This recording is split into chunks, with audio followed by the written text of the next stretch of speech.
In the shadow of a turbulent European security landscape, Denmark's decision to procure 2 VL MICA fire units from MBDA France, formalized on July 24, 2025, marks a resolute step toward reclaiming a long-neglected pillar of its national defense. The contract, signed by the Danish Defense Acquisition and Logistics Organization, is not merely a transaction, but a clarion call, a deliberate act of defiance against the complacency that has left Denmark's skies vulnerable since the retirement of its Hawk missile system in 2004. For 2 decades, Denmark leaned on its Air Force and Navy to ward off aerial threats, a strategy that, while effective in a quieter era, now falters under the weight of modern warfare's complexity. The war in Ukraine, with its grim tableau of drones, cruise missiles, and precision strikes, has exposed the fragility of such reliance. Denmark's acquisition of the VL MICA, alongside leased NASAMS and purchased Iris TSLM systems, is a calculated response to this new reality, driven by urgency and tempered by strategic foresight. The VL MICA, a vertically launched, short-range surface-to-air missile system, is a marvel of adaptability. Its 360-degree coverage, dual-mode infrared and radar-guided missiles, and capacity to engage multiple targets, aircraft, helicopters, drones, and guided munitions, within a 20-kilometer radius make it a formidable shield.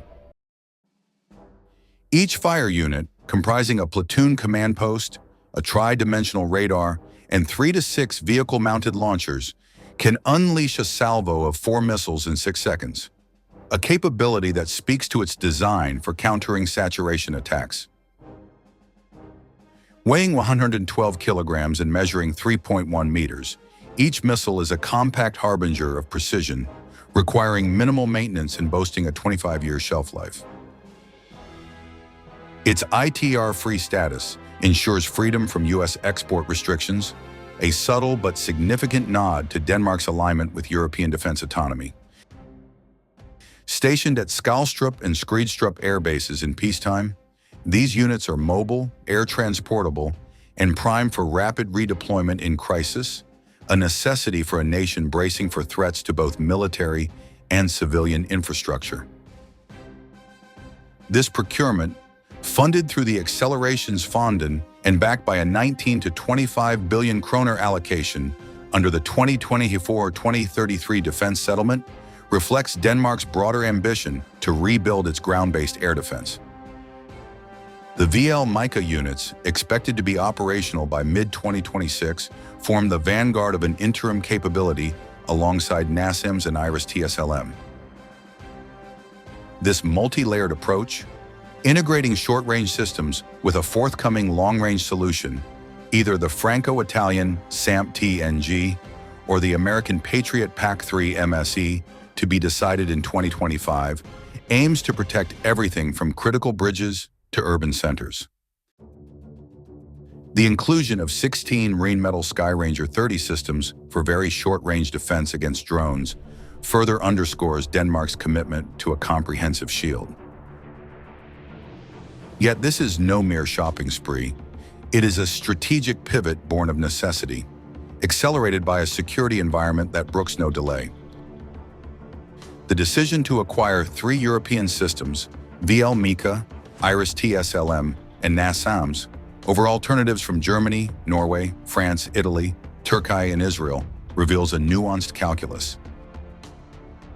The Danish Ministry of Defense, guided by the Chief of Defense and FMI, prioritize operational performance, rapid delivery, NATO interoperability, and supply security. Bypassing standard tender procedures, a move that may inflate costs by 10 to 15%, was deemed essential to meet the 2026 deadline. This urgency is not without context.